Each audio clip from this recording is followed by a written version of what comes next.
So, ayan. So, 7 o'clock na mag-start na po tayo, guys. So, in behalf of Miss Gata, so I want to welcome everyone to another session of Data Masters. So, brought to you by Data Engineering Pilipinas.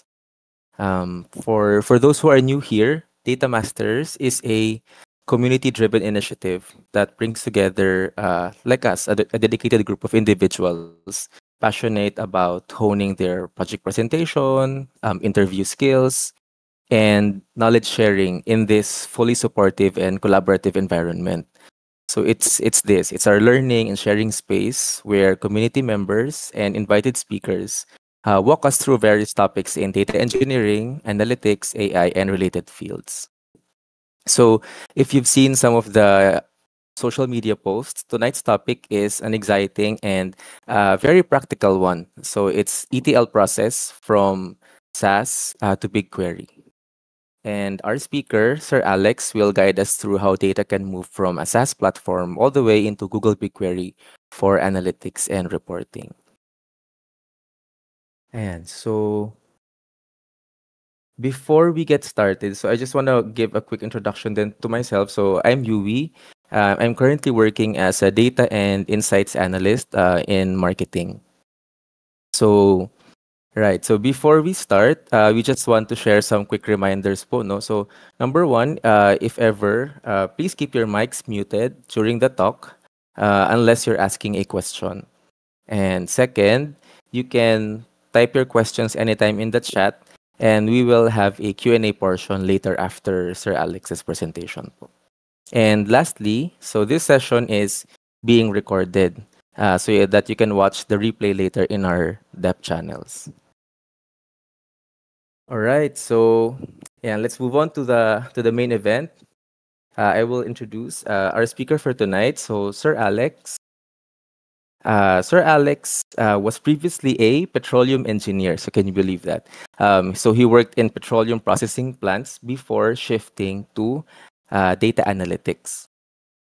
So, in this session, Sir Alex will uh, talk to us about the ETL process, right? So how to extract data from the SaaS applications, transforming it for analytics purposes, and then eventually loading it into Google BigQuery. So this will be valuable for anyone interested in data pipelines, automations, analytics workflows, and the like. So without further ado, let's give a warm virtual welcome to Sir Alex. Hello. Yan. So, thank you, Yui, for the introduction. So, I'll just share the screen. Okay. So, nakikita na ba yung ano? Nakikita na yung screen? Hello? Hello? Yes, sir. Kita na po, sir, Ayan. sa screen. Thank you po. Okay, sige. So, yep. So, thank you. Magandang gabi sa inyong lahat. Okay, so welcome to our another Data Master session. So, our topic would be from SaaS to BigQuery, or SaaS or Software as a Service. So, hindi ko na lang sasabihin yung exact service, pero yun yung general term. Okay, so, yeah, yun, nagpakilala rin, may introduction na rin pala. So, 1.5 years, so super newbie pa rin. So, not a senior, not a expert or something. It's my first project for ETL, and this is actually what I've done in work. So lagyan lang natin limitations. So, scripts will not be shared kasi property yun. Kahit pa ako yung gumawa, it will be company property. Some information like data samples will be censored. It is my personal experience, so hindi siya yung standard. Hindi ko alam actually kung ano yung standard. So, I'm a beginner, and then terms can be wrong kasi nga hindi ako first two jobs ko as a data analyst is ako yung system. So, wala akong mentor or something. So, wala akong tamang practice. So, Google lang and AI and community din na tanungan. So, medium will be Taglish kasi I think I can deliver more if it will be Taglish. And then, kwentuhan vibes instead of a proper lecture or some kind of thing. So, yan. Mag-share lang ako ng experience ko. Yan yung challenges na you can encounter during the during an ETL process, especially kapag JSON yung format nung data source nyo. And then, you can just ask later kung ano yung... Kasi hindi ko na pwedeng ibigay yung exact script, pero puro general idea na lang if magtatanong nung process, how I able to achieve or overcome those challenges na isi-share ko sa inyo dito sa talk na ito. Okay, so introduction. So first, data is coming from a SaaS platform that acts as our company's ERP. So all sales, customer, product information are being stored in the platform. And then my goal actually is to create a dashboard so that we will have a sales reporting against their target. So of course the sales is living inside their database. So I need a way to automate those stuff. Kasi normally pag SaaS, pag gumagamit kayo SaaS, di ba, sa mga may work, dina-download nyo yung may report silang kayang i-publish out, i-click nyo yung download, and then saka nyo pa i-combine or something, copy-paste nyo sa isang platform or upload nyo manually sa isang SQL server or SQL app like BigQuery or MySQL. So, dito yung goal is ma-automate siya para after ko magawa yung board, yung daily refresh na lang yung mangyayari. So, first, bigyan ko kayo sample data. So, ito yung isang normal data na galing sa endpoint, dun sa SaaS. So, JSON yung format niya. So, hinide ko lang yung name kasi ito ata ay isang sales order. So, may mga name. So, tinago ko na lang. Pero this is the live data. So, galing sa isang Postman call yan. So, yeah. So, that's JSON. And actually, JSON is one of my challenges. So, Postman. Bakit challenge ng Postman? Nakasulat sa documentation na gamitin daw yung Postman. Never heard of Postman before. Okay. So, yun. So, Postman itself, yan, unang challenge yon. So, basically, new tool na kailangan pag-aralan. So, pagka may mga API kayo na endpoint, pwede nyo siyang i-try. Yan. So, viewing siya, pero kung may parang server kayo, pwede nyo rin siyang gamitin. So, Postman, yan, sign in lang kayo. And then JSON. So sa mga nung nagte-training tayo, 'di ba? Pag may mga public API na websites na binibigay is normally nasa CSV na siya. So first time, as in super duper first time kong mag-handle ng JSON structure na parang dictionary yung data type niya na hindi pala. So yun, so challenge din siya na paano ko siya papaikuti kasi as you can see, JSON is on a parang yung column and value niya left and side, parang dictionary, key and then value, pero hindi nga siya dictionary, siya ay text file. Okay, so and then next forward po, Sir Yui. So as you can see, yan yung JSON structure, and ang masaya sa JSON structure is may array sa loob ng paano bang tamang term? May array sa loob niya. So, explain ko na sa inyo later. Yung yellow part dyan, as you can see, yung line items, hindi siya kakapantay nung ibang, column. So, may reason yan kung bakit. More on the data modeling side sa backend. So, as in, first time ko lang din siyang na-encounter. So, super big challenge. Like, paano yun? Bakit ganon? Hindi pantay yung column levels. And, yan. So, yan. So, yan yung isa sa pinakamalaking challenge dyan. So, pag may makakamit kayo ng JSON structure, baka later on, yung na-encounter nyo, na-discuss na to, or may naka-encounter na, yan. Baka malaman nyo siya. Okay.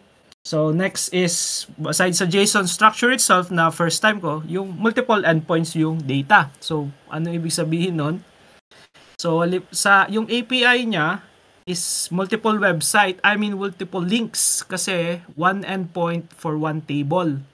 So as you can see there, their base URL yung hanggang v/1 in yung base URL, and then endpoints na. So endpoint na sales order or purchase order. So basically yung sales order endpoint, yun yung API na naglalaman yung sales order table or data. And then purchase orders, and then products, contacts, credit notes, and stock. Kasi yan yung mga table na kinuha ko mula dun sa SAS. Although marami pa, pero hindi naman kailangan na for analysis. So, yan. So, iba-iba. Actually, iba-ibang endpoints is iba-ibang format. So, big challenge siya kasi kanya-kanya siya ng script basically. So, yep. Ano pa ang isa? Next problem.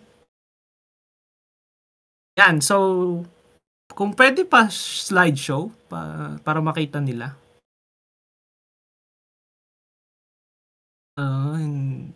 Hindi. Yung ano. Ano ba? Yung view, yung full view. Hindi kasi nakikita nyo ba yung yellow part? Like nababasa nyo yun ng maayos?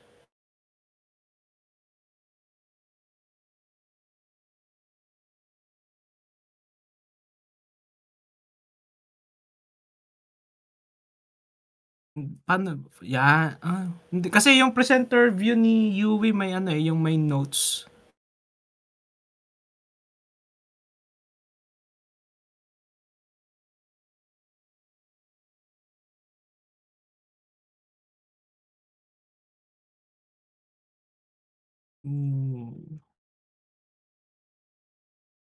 Ano mo ba mariread nila yan? Zoom mo na lang siguro, Yui.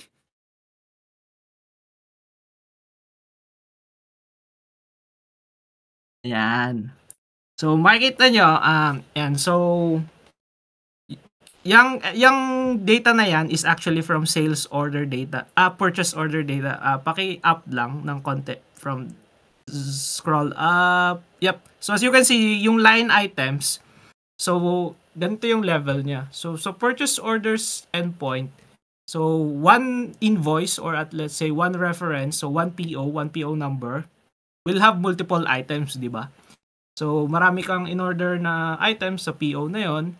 And then, so, aside from that, our data is, in terms of products, has three hierarchy. Style, color, and then size. So, sa isang style, you can have multiple colors. And then sa isang color, within that style, can have multiple sizes.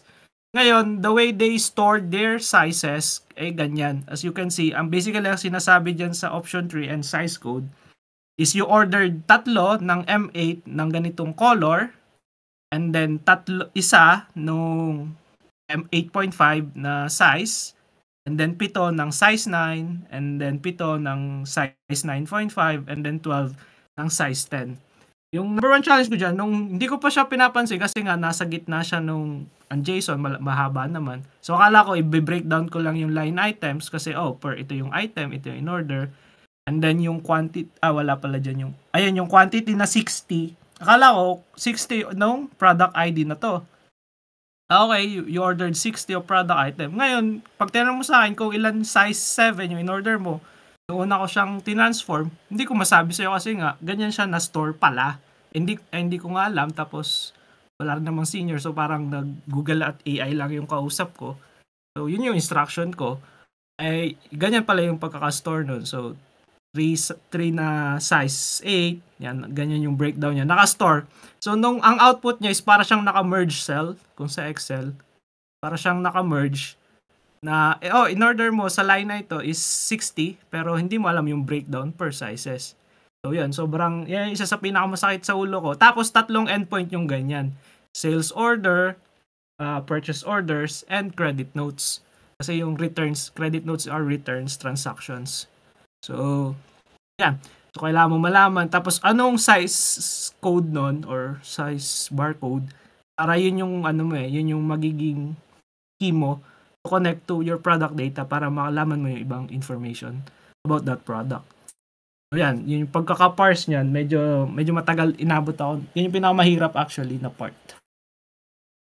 And so, may ma-encounter kayo na ganyan, kaya ensure nyo lang. So, more on business naman yan. I mean, pero kung may ganyan kayong breakdown, baka may ma-encounter kayo, ganyan in-store yung information. So, yan. Masaya yan, if ever. So, next would be stock. So, isang malaking problema sa stock. So, pa-scroll to the left. Yan. Okay, so, in-store nung SaaS yung stock namin in a sense na sa isang stock endpoint, yung branch ID, as you can see, 319, and then go down. Yan. So, 319, ang nangyari is nag-exist yung branch ID. So, basically, sa stock, you'll have one stock in that branch, right? Yung SKU mo is consistent. Dapat na isang beses lang mag-exist sa isang branch. Eh ngayon, kasi nga, naka-stock lahat dyan sa stock endpoint, lahat ng branches namin. And so, basically, yung isang, alam ba, pag sinearch mo lang is yung SKU, isang code lang, isang product code lang, pwedeng multiple yung output kasi maraming branches yung location niya. Itong SKU na to nag-exist sa branch 319, sa branch 3, sa branch 4, things like that. So, ang challenge dyan is gawa ng key. So, ang pinag-combine ko na lang is yung code column, and branch ID. So, parang concatenated in a sense na, ito yung unique ID nung row na ito. Kasi magiging row yan pag pinarse na siya from JSON to CSV para ma-feed sa BigQuery. So, yan yung biggest challenges. So, actually, the whole ETL process is a challenge. So, from the JSON structure, from reading the documentation, the Postman, it took me a month or something para mabuo lahat, para dyan sa 5 table na yun lang. Tapos doon ko lang nalaman na may API endpoint pala, then limit calls, na may mga limit calls, and authorizations. Actually, ngayon lang ako nakakita ng, kasi lahat nung nagpa-practice is lahat naman almost public API, ka-copy-paste mo lang yung link, and lagay mo na sa Power BI data source, URL, paste mo yung API, then that's it. Transform mo na lang sa Power Query. And so, totally first time na kasi BigQuery yung kailangan kasi Looker yung required output due to budget constraint, and BigQuery din yung medyo familiar ako na SQL. Plus sila yung pinakamura in terms of starting. Yan, then last. Next po, parang general data flow. So, I zoom out na lang. So, currently, ganito yung ganito yung data flow namin sa ngayon. So, from the SaaS, may mga ETL scripts ako hosted by BigQuery itself. Nasa BigQuery din yung scheduler sa Google Cloud platform. Then, once na nasa BigQuery na siya, syempre, depende sa requirement ng dashboard, gagawan ko ng queries. So, you'll have Looker Studio. And then from there, pag may queries ka na, depende nga sa need mo kung pan-dashboard ba. Meron din kasing request na, gusto ko ng daily stock information na sa email darating. So, yun. Meron din siyang automated script. Tapos, dadating na lang sa email. Although, depende kung saan. Pagka Gmail, output, madalas app script. Pag minsan, di Google na lang din. Sa BigQuery notebooks ko na lang din ginagawa. Kasi may scheduler naman yun. So, yun yung mga transformation. Tapos kung paano mag-transform, kung paano mag-transform kasi, super dependent sa company nyo, sa business, and paano naka-structure. Hindi naman kami yung nag-structure kasi yung SAS yung nag-structure ng data. Although okay naman, medyo normalized naman. Pero kaya pa sana siyang i-normalize, kaso hindi ko na rin ginawa kasi ako rin yung magagawa ng queries. Ako rin yung gagawa ng sobrang daming joins. Kaya, sige, okay na to. Basag-basag naman na. So, angat mo lang daw po, Sir Yui, dun sa pinaka... I think it was the first one. Dun sa JSON structure. Slide 10. Ayan. So, as you can see, yung pagkaka-highlight ng line items na yan. So, ang nangyari dyan sa line items, yan na yung normalization So, sa JSON structure, naka-array siya.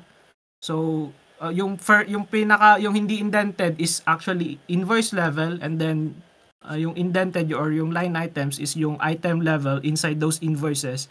So, nangyari is siya yung different table na lower hierarchy. So, mag-join ka na lang para makuha mo yung invoice information doon sa using transaction ID. So, yun. Pwede pa siyang i-lower, gumawa ng more lower table, lower hierarchy, kaso yun nga, I choose not to kasi magjo-join ako ng sobrang dami. So, yun lang, and then tapos end na po.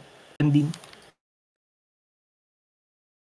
Yep, so yan. So alam mo maraming tanong, so yep, you can throw, yun yung mga na-encounter ko. So what you can encounter can be the same or can be totally different. Ayan, so sir, thank you so much po, Sir Alex. So that was a very great walkthrough po. No, I think maraming questions after this. So first, we'll be opening the floor po for any questions. So if you have any questions, i-message nyo lang po sa chat, and then si Sir Alex will be going over them one by one, and he will answer them.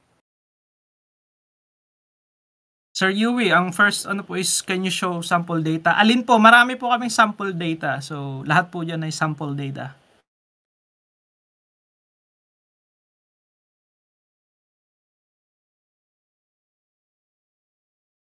Ano po rule of thumb in designing an ETL job? Kay Sir De Lawrence, hindi ko po alam. Ang problema kasi, as I've mentioned, based on my background po, yung first job ko po is ako lang yung data guy, and then in this current job, ako lang din po uli being as a new transitioner. Hindi ko rin po alam yung mga rule of thumb, standard practice. Currently, ang nagagawa ko lang po is everything that works based on required or asked by the business. As long as it's working, it's fine. It's not costly. It's automated. So, di ko po alam yung mga rule of thumb eh. Pero, kasi ang nangyari, in-extract ko from SAS, tinransform ko kasi, as you can see, JSON, and ang output ko po is BigQuery CSV, or at least structured data na, kasi ito is semi-structured. Nasa RDBMS na siya. Then, nilot yun, naka-loaded na siya sa BigQuery. So, ETL na ETL po siya. Then, naka-script. Hindi po. Kaya po siyang i-host ng BigQuery notebooks. Tanong ni Sir Cardinal Shan, gumamit ba ng dbt or Apache Airflow since ETL request po? Hindi po. Request library ng Python, and JSON library lang din ng Python, and then BigQuery. Meron din Google BigQuery service request.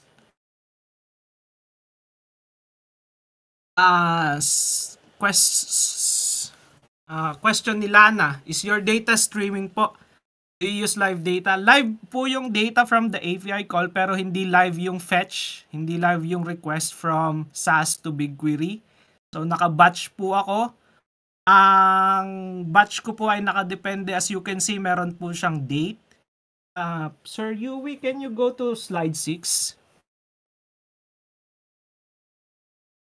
Yan po. As you can see, we have created date and modified date. So, kasi mahal mag-live data.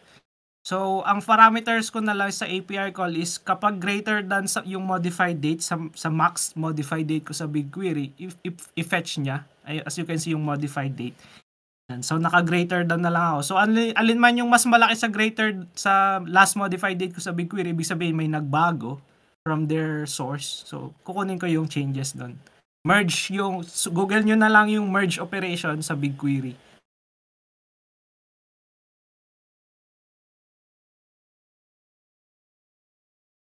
Yun. According to Sir Yui, end-to-end ng role nyo. Lahat, yung sa question ni Sir Yui, amazing. What skills did you have to learn beforehand sa end-to-end? Wala, ano po, SQL lang and Power BI, and then sabi ko po kasi nagko-call ako ng API. Kaso yung kinokall ko na API noon is yung mga public API, literal na kinaka-copy-paste ko lang. E nung nandito na ako, napasubo na. So, yan, tanong na lang sa Google. Hindi ko rin alam kung tamang-tama yung ginawa ko, pero nag-hire ako actually na isang software developer, nagbayad ako. Sa JavaScript niya ginawa, tas ako gumagawa na rin ako habang nagpapagawa ako sa kanya. Kasi ako na alam ko yung goal. Tapos para makita kung tama yung ginagawa ko actually, hindi ko pinapakita yung ginawa ko, hindi ko rin sinabing may ginawa ako. Pero yung output niya kasi, in terms of logic, kasi sa JavaScript niya ginawa, tas yung pag-host, halos same na same lang. I mean, same yung logic, same yung everything. Kanya-kanyang call, kanya-kanyang, akala ko pagsasamahin ng isang script lang for endpoints. Pero ano rin eh, kinanya-kanya niya din eh. Sabi ko, oh. So hindi ko pa rin ganun ka-sure kung tama kasi software developer siya. tapos JavaScript. Tapos hindi rin nag-work masyado yung kanya kasi hindi ko na rin sinabi sa kanya yung caveats ng design business kaya hindi niya rin siguro na-gets. Pero in terms of base logic, almost same lang eh.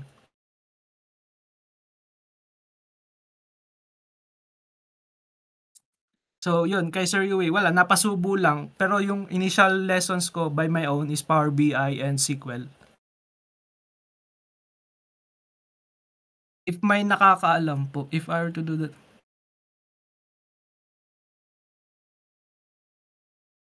Question ni Sir Justin McNeil, hindi ko gets yung tanong niya. If I were to do ETL for my LLM, do I format JSON to query passage, raw data JSON, or depending on LMM if a fine-tune or RAG? Hindi ko po sure kung anong sagot kay Sir Justin, so skip ko na lang yon. I'll let some seniors handle that. Paano nyo hinahandle yung API limitation since na calling is limited? Yep, may 5,000, I think 5,000 call limit a day per API key. So, ano ako, maliit pa lang yung data namin. So kayang-kaya siya. Wala pa, ang hirap i-hit ng limit kasi maliit pa lang yung data namin. Pero naka-pagination ako kung ano. Tapos yun nga, so once na yung download, yung initial start yung mabigat kasi wala akong copy. Pero nung na-store na siya kasi sa BigQuery, so hindi ko lahat kailangang i-call. Kasi meron kang yung first naka-pagination and then based nga sa modified date, and nakasort naman sa API galing sa kanila is yung first pages lagi is yung pinakabago. So hangga't mas malaki yung yung modified date doon sa na-store ko na, once na na-store ko na. So yan lang. So once na na-store na siya sa BigQuery, maliit na lang yung mga subsequent calls like kasi 200 ito kasi Sir, papunta po sa slide 10, Sir Yui. Okay, so bigyan kayo sample. Sa isang kunwari sa sales order data, actually ang sales mo naman is let's say 1,000 invoice in a day. Pero ang ini-encompass niya is 100,000 items, di ba? Kasi you can have multiple items in one invoice. You can even have 100,000 items in one invoice. Ngayon, ang isang call kasi nito, kahit pa 100,000 line items yan, isang call lang yan eh. Pero hindi, tapos 200 lines of 100 lines of invoices. So, 200 invoices in one call yung nako-consume ko kasi yun yung limitation nila. Naka-pagination din. So, 200 invoices. Pero kung laman nun, in terms of items, can be 100,000 na. Kasi gano'n nila in-store yung data. So, once nga na-store ko na, yung modified date na lang yung basihan. Yung the newer modified date, so may changes. Tapos pag yung paano handle yung limit, wala na, mag-stop lang yung call.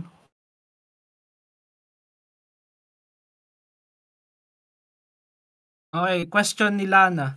Yung ETL script nyo po is scheduled queries feature in BigQuery? Ang BigQuery po, ang Google Cloud Platform po kasi may tinatawag na notebooks. So parang sa halip na hosted sa yung Python nyo, sa na hosted ng local nyo, ng browser, isa kanila na lang, tapos may scheduler po mismo. So, like literal na i-schedule nyo lang. Although cron yung language, yung asterisk, 5 asterisk, asterisk, asterisk, asterisk, asterisk. Yan, pero yun din, nasa kanila na lang. Same lang din kasi nga may Google Cloud. Kung gusto mo Google Cloud Run, pero ako doon na lang sa mismong Vertex AI. May section doon. Pwede ko ba pakita sa inyo? Pwede ko i-share Sir Yui. Hindi naman siya sensitive eh. Pwede ako mag-share Sir Yui. Sige po, sir. Share ko yung... naka-block yung share screen ko.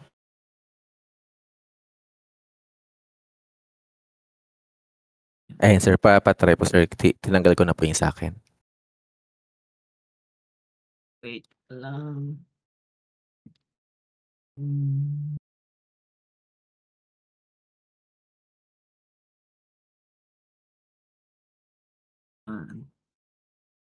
Interview.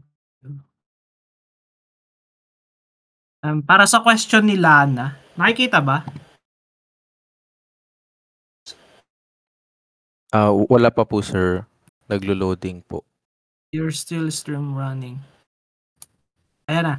So, basically, itong part na to, yeah, i-schedule nyo lang yung notebook nyo. Once na may notebook na kayo, literal na schedule nyo lang, yun na.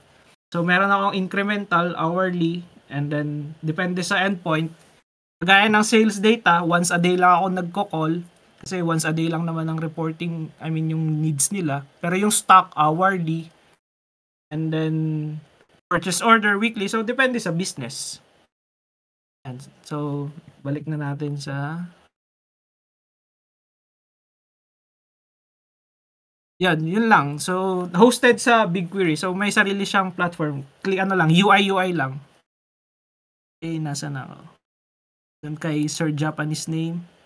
Did you have prior experience or kahit mga personal project or self-study knowledge given their current skill? Wala po. As in, marami lang po ako nung nag-apply na ako, gumawa ako ng mga dashboards, pero in terms of ETL, so totally wala. Yan, sabi ko sa boss ko, first time kong gagawin, pero I know the theories, so I hope I can work. Tapos yun nga, powered naman ng AI and Google actually, and communities din. Ang dami kong tinanungan, like online, Reddit, ito, hanggang ngayon nagtatanong pa rin. Yan, so basically all resources na pwede kong gamitin to get the job done, ni-reach out ko to get details. So currently, hindi ko rin alam kung tama, pero it's working. It's been 4 months na wala akong ginagawa. Yan. So, chine-check ko siya. Oh, okay naman yung executions. All greens naman lagi. Yan. So, and how one can say they can apply for data-related jobs. In life, kung sino ka man, Kuya Japanese, in life kasi, you'll never be ready in any part. You'll never be ready in the parent. You'll never be you just become one. So, you just apply. Ang sa akin lang is, ang kailangan lang kasi sa application is you need to stand out to the crowd. So, yun. Ang sa akin, meron ako nung, what you call this, portfolio. As I think nagugustuhan nila kasi nako-call ako lagi for interview during that time. Last year. So, yeah. Yun lang. Wala na akong iba. Ang payo ko lang sa hiring is kapag hindi ka na call for interview, may problema yung resume mo or portfolio. Pero kapag nako-call ka for interview, hindi ka nagkaka-job offer, may problema ka sa interview skills or technical if may technical test. Ay, kay Kuya, aling LLM ba yan? Okay. So, dun sa unang tanong. Mahal. Ayan, si Sir Yui. Currently, mura lang po. Kasi by demand to. Kaya ito yung ang tanong ni Sir Yui, mahal ba ang BigQuery plus BigQuery notebooks for cost? Ano po siya? In demand, I mean on demand. So, kung gaano karami yung ginagamit nyo. Di ba every query may cost, may 24 MB, this query will cost 4 MB, things like that. So, sobrang mura, 50 cents per TIB, ano nga yung TIB? Terabyte in use. And then storage is, basta nagko-cost lang kami ng 50 to 70 New Zealand dollars a month.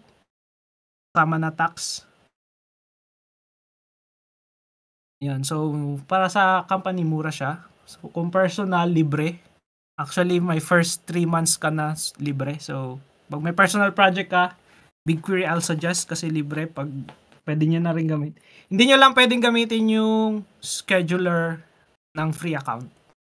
Kailangan paid account. Pero, ang paid account kasi kapag nag-register ka ng credit card, may free 3 months ka na totally zero pay. So, goods pa din. Ay Sandy GC, Cloud Scheduler. Yes po. Hindi na po ako nagka-cloud run kasi may built-in naman yung notebook scheduler. So yun lang. Ano lang. Literal na click ko lang yung schedule. Ano na.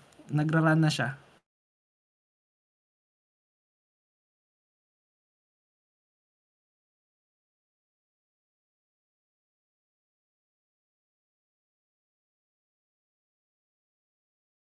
Kumuha ka ng power kay Sir Brian.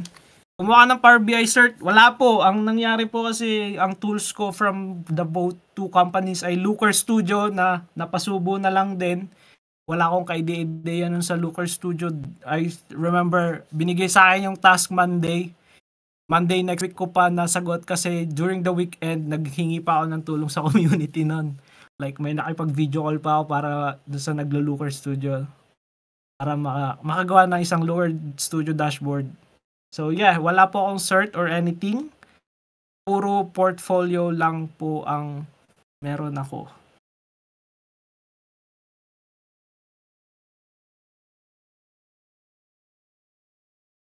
Nagdi-duplicate na lang dahil walang sa Jinja.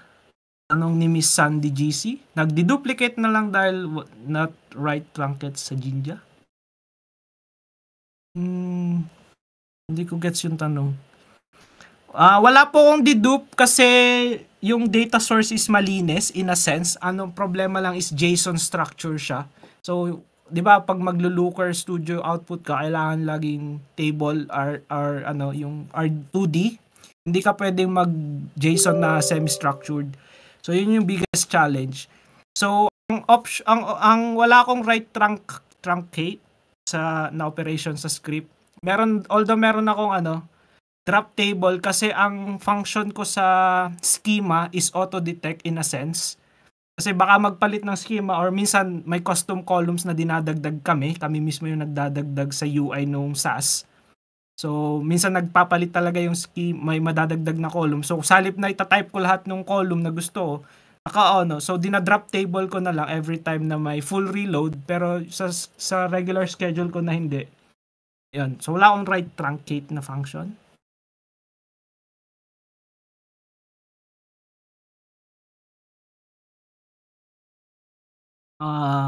Viel. Question ni Viel Deville. Sasagutin ko na lang yung first part. Anong suggestion nyo for aspiring data analyst? Actually, ito sa general suggestion ko sa lahat ng career. Kasi galing ako sa high-paying career in a sense, pero kailangan mo rin na matinding luck. So, medyo well-earning na ako doon. Sabihin na iba maganda na yung kita, pero hindi kasi ako masaya, miserable ako araw-araw pag pumapasok. So, kung aspiring data analyst ka is you'd like to enjoy what you will do. Kasi you will do it for a long time eh. You'll probably do it at least 10 years, 20 years. Tapos gagawin mo siya 8 days a week or at maybe more.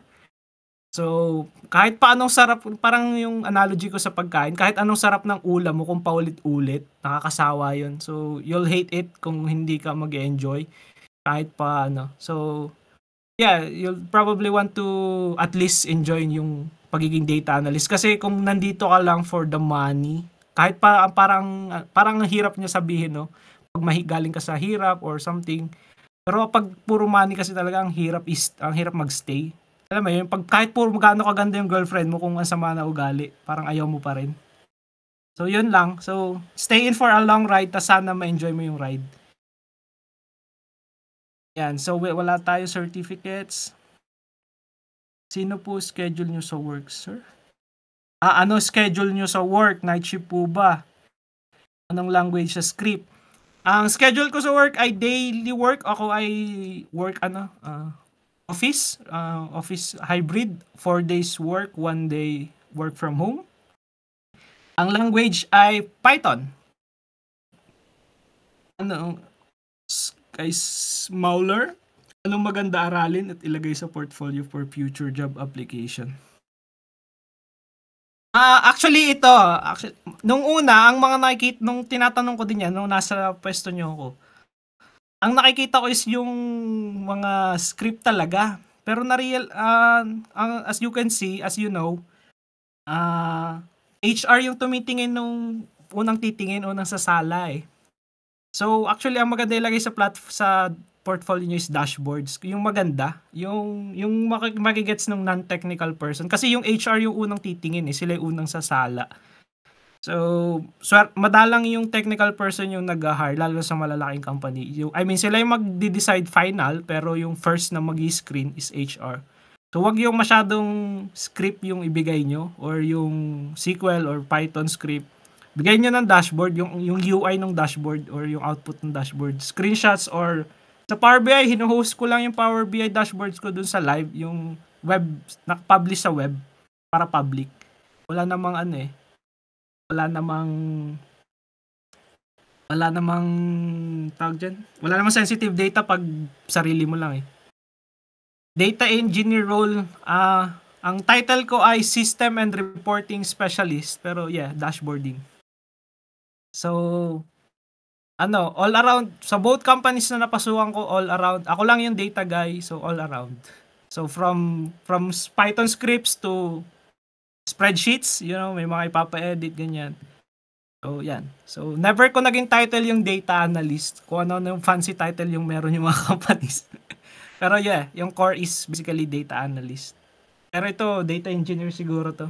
Napasubo lang, so kaya sinishare ko lang na, ay, ganito pala yung experience. Yung JSON, ibang-iba sa CSV. And may array pa. So, sa halip na 2D lang. So, di ko alam kung ilang dimension yung pwede. Kasi, bukod pa dun sa pinakita ko sa inyo yung line items biglang nag-indent. Marami pang indentation na nangyayari sa baba nun So, basically, yun yung hierarchy nung Pero naka-store lang siya sa isang one JSON call. Pa-drop ng link in. Can you give one you were asked po sa job interview nyo po noon? Wala ko masyadong technical nun actually, pina-explain lang sa akin yung dashboards na pinakita ko. Kasi yung non-technical, well, as I've mentioned, yung mga nag-hire sa akin is maliliit na companies. So, first time lang nilang mag-hire nun. Tapos para siguro nakikifomo lang sila sa data, sa reporting. Kaso nagugustuhan nila yung output. Pero nung nag-hire sila is actually puro non-technical yung kaya walang technical question sa akin masyado. Puro explanation lang ng dashboard at saka more on business question nga bakit ganito, tas ano yung masasuggest. Like, nagawa ko na yung dashboard. Ano daw yung mga recommendation ng dashboard na ginawa ko. Yun yung technical nun. Pero yung mga script or whatever, wala naman. I would like to ask, ano po yung thinking nyo when you see a job description, paano yung ginagawa ng portfolio? Hindi po ako believer nung resume for specific job. Ang resume ko po ay general, ang portfolio ko po ay general. So isang portfolio, isang resume for all jobs, and then playing the number games na lang po ako. So far it's working on my favor naman. Pero kasi po yung portfolio ko is naglalaman ng multiple dashboards hindi lang isa. So I have HR dashboard, I have marketing dashboard, I have sales dashboard. Sa portfolio, medyo nahihirapan lang. So basically, meron akong lahat ng common na area para kasi nga hindi ako tamad ako hindi ko kayang gumawa ng isa-isa for job, every job gagawa akong dashboard, parang hindi ko kaya yun Even the resume itself, yung cover letter lang yung tinitailor ko per job, pero yung CV ko one size fits all. May reply na po ba itong session?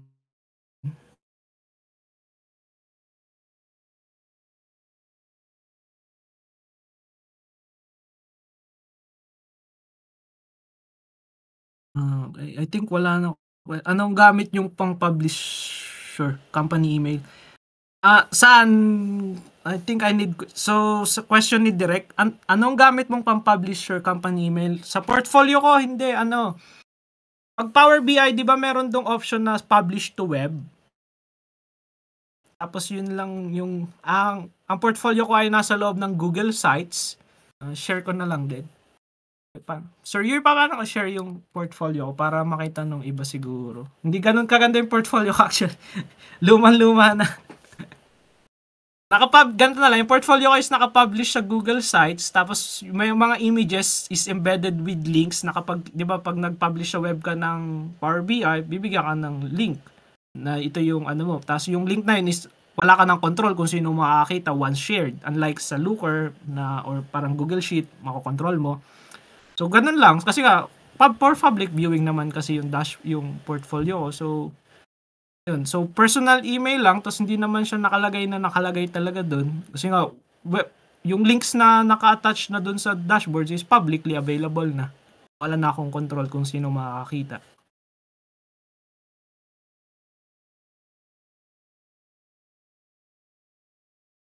Saan po, question ni Mauler, saan po pwede mag-practice ng SQL queries and yung dashboard creation? Sobrang dami po. Sa dashboard creation, ang Power BI po ay free, ang Looker Studio po ay free, Tableau yung may bayad, pero ang Tableau Desktop ay free. Ang publishing po ay free din, kaso ang difference nga lang po lagi is ng free at paid is yung control. So basically, yung pag free, lalabas na sa public, like kahit sino pwede na makakita. So, syempre pagka nasa company ka na, you'd want it to be private kasi makita ng competitor mo. Si kay Kata, may data camp scholarship ka na ba? Apply, okay. And so for SQL queries, data camp per dashboard creation, yeah, kanya-kanya for dashboard creation. Pwedeng pasilip ng portfolio. Nakakahiya yung portfolio ko kasi luma na, pero I'll share it to you guys. Huwag nyo na lang sana tawanan. Ito po yung portfolio ko. Sa chat. Yung link. Asa na ako? Data camp. Kung gagawa ng... Okay. Pwede pa fill up high school email. Okay, kay Light742, kung gagawa po ng dashboard, is it not allowed po company data? Yes po, it's a bad practice to use company data. So, tawag dyan, publicly data po yung ginagamit ko. Like common data lang po sa Kaggle. Yan. So, kaya nga sabi ko sa inyo, nung nagtitraining ako, CSV lang din yung gamit ko. Kaya nung nakapunta ako sa JSON, sabi ko, hala, anong itsura to? Ba't ganito? And yung hierarchies, I need to learn. So yeah, do not share company data po. Kahit yung shinare ko sa inyo na company data namin is nag-screen ako ng sensitive data kasi nga delikado. Yan, so pag kinlik mo Sir Yui yan, so sa mga nagtatanong, pag kinlik nyo yung isang image dyan, mapupunta na kayo sa public, baba ka po Sir Yui. Kahit hindi, wag na yung Looker, yan. Yan, Power BI. Pag kinlik yan ni Sir Yui, yan yung sasabi ko sa inyo na nakapublish sa web. So, publicly available na yan. Whoever na mag-share niyan, ayan, ano yan, sa Data Sense Analytics something. Nakapublish na ganyan sa web, kahit sino na, pwede na makita, wala ka ng control. So, kaya hindi rin advisable. Yan. Ganyan lang mag-share. So, medyo ganda nyo lang kasi hindi naman yung HR yung unang mag-i-screen eh. So, hindi naman yung technical people. Yung technical people, later pa yun. Saka nyo na problemahin pag nandun na kayo.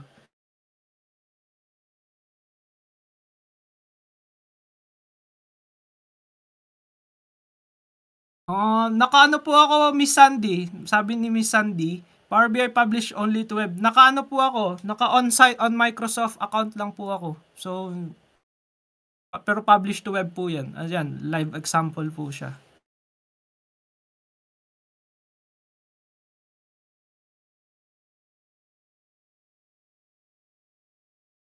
Hindi, mag 1.5 years na po. Magto 2 years na kasi December 2023 ako nagka-Power BI account eh. Hindi pa naman mo nag-expire yung account ko.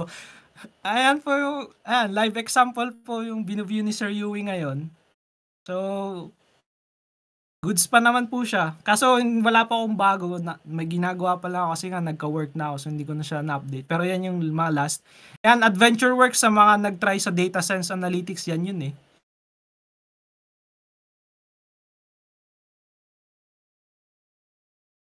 How did you, tanong ni Keiru, how did you manage po yung gap sa lumang job sa pag-shift ng data-related job? How long did you master po yung SQL, Power BI, and other skills?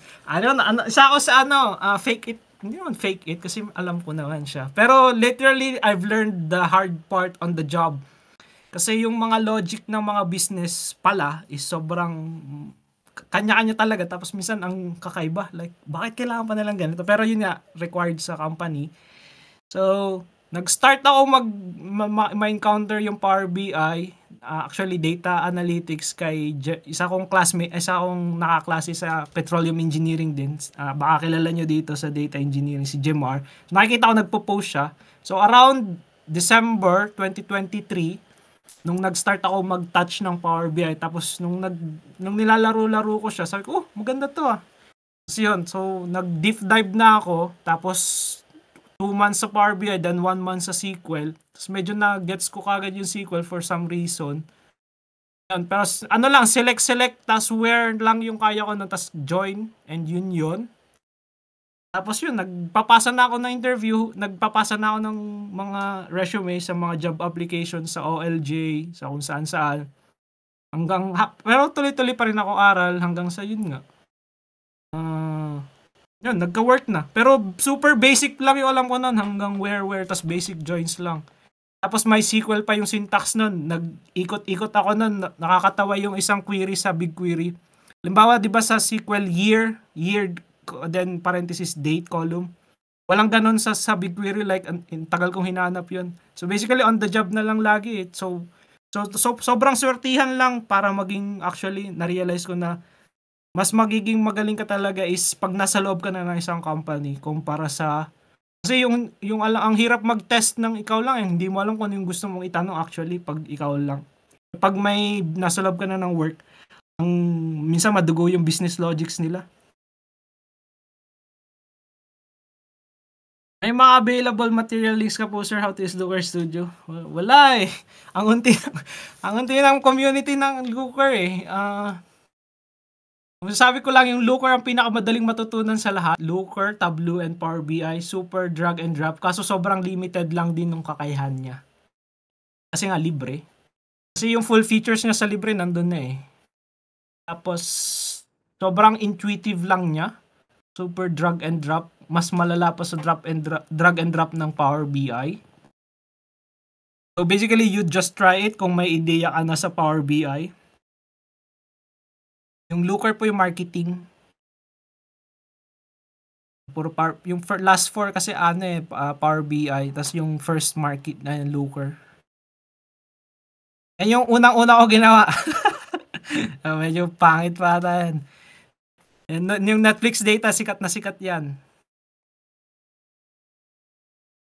Meron po kayong alam na pwedeng sample data in JSON na somewhat familiar, interested. Lower din ang tool ko ngayon kaso Google Sheets lang. Boring ang source. Hindi ko rin alam kasi na-encounter ko lang yung JSON transformation sa sa work. Pero sa Kaggle ata may JSON format. Tapos humanap ka nung may array. May array yun, sasabi ko sa iyo, di ba parang pantay-pantay yung column tapos biglang may mag-e-entry na another pasok. So, actually, yun yung normalization na tinatawag nila. Hindi ko lang alam kung depende sa company and model yun eh. So, yun yung pagkakamodel ng data engineers ng SaaS company. Kasi hindi lang naman kami yung customer nila. So, they need to cater to a lot of customers. So, yun. So, kami na lang yung ako na lang yung bahalang mag-transform on how we need it.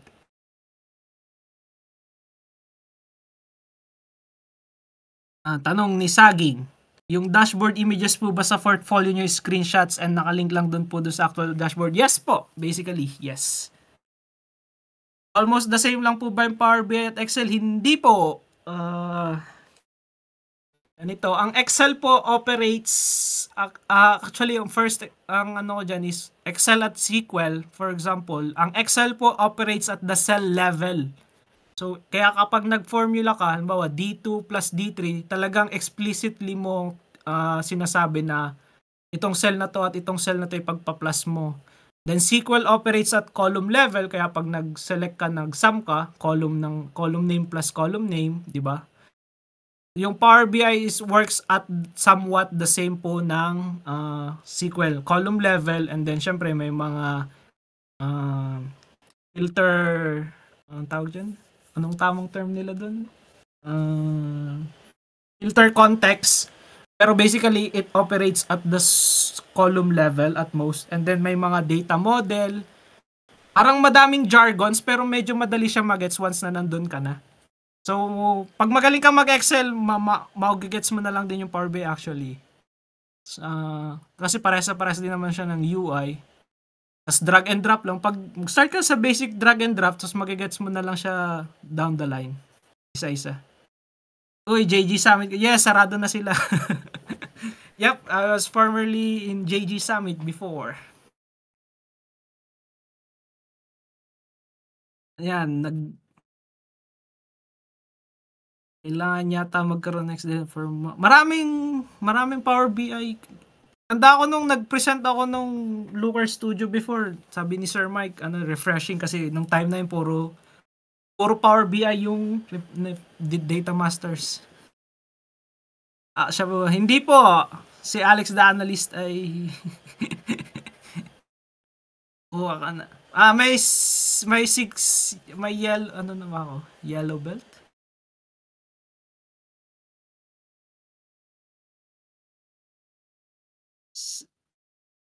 Pwede po pa-suggest ng CS top.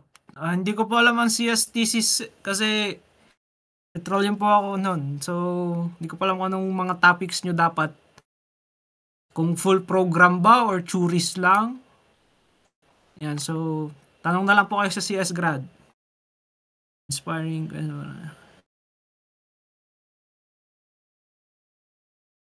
kay question ni Saging, do you recommend starting with Looker po muna na nag-aral ng Power BI? Yung sa akin po kasi is more on circumstances. Ang inaral ko po nun is Power BI and MySQL kasi sila po yung pinakasikat. So, nagkataon lang na yung mga companies po na nag-hire sa akin kasi naghanap sila senior at the beginner level pay. Pero beginner level din yung kinuha nila nga. So, napilit kinalangan ko na lang silang matutunan by necessity. Yan. So, ang suggestion ko sa iyo is mag-aral ka ng isang data visualization tool. So, it can be Looker, Power BI, or Tableau. Kasi same naman sila ng working theory behind. Iba-iba lang ng UI and how they create calculated fields. So, we have DAX, calculated fields, or calculated columns.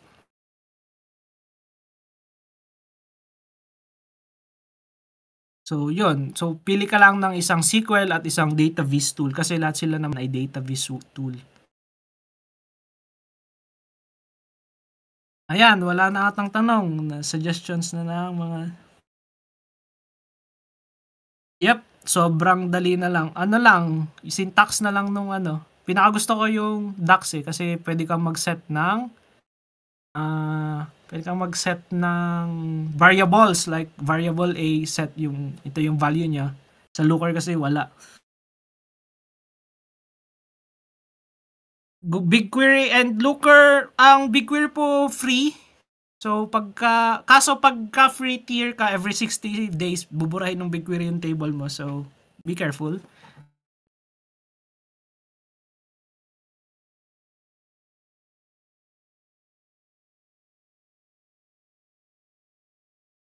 Ayan, I Hindi think kayo pwede ka po maglagay, sorry po. May question si Miss Sandy kung monitored pag sumusubra. May monitoring po ng budget and then may monthly bill. So far napakalayo pa naman po namin sa desired budget. Mura lang siya kasi nasa ano pa lang kami.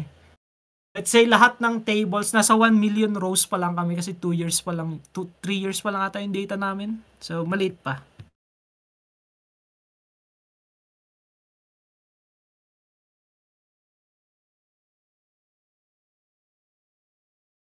Sa credit card po. And so I think wala nang data question no sa cost na si Miss Sandy. You can PM na lang Miss Sandy pagdating sa cost ng BigQuery. Mura lang siya. Depende ko anong goal mo. Kung personal, I can suggest you free and then ano yung mga limitations ng free account. Tapos pwede ka rin mag-register ng isang credit card para paid ka pero actually free, pwede ka pa rin free kahit na basta may registration ng credit card. Ayan, so isang oras na ako. and Sir Alex, thank you so much po. Yun, so isang malaking applause po kay Sir Alex, no? So from presentation to answering all the questions, kita-kita natin yung ano niya, expertise niya, no? From the job application, sobrang dami ng learnings po namin. So thank you, Sir Alex. Don't forget po to add si Sir Alex sa LinkedIn. If you have any questions, you can connect to him. Nasa group din po siya ng Data Engineering Philippines. Yan. So Sir Alex, thank you so much po. And to everyone then to who joined tonight. So thank you for giving your time. We know na pwede tayo magpahinga now, manood ng TV, pero instead here we are to talk about data and learn about Sir Alex's experience.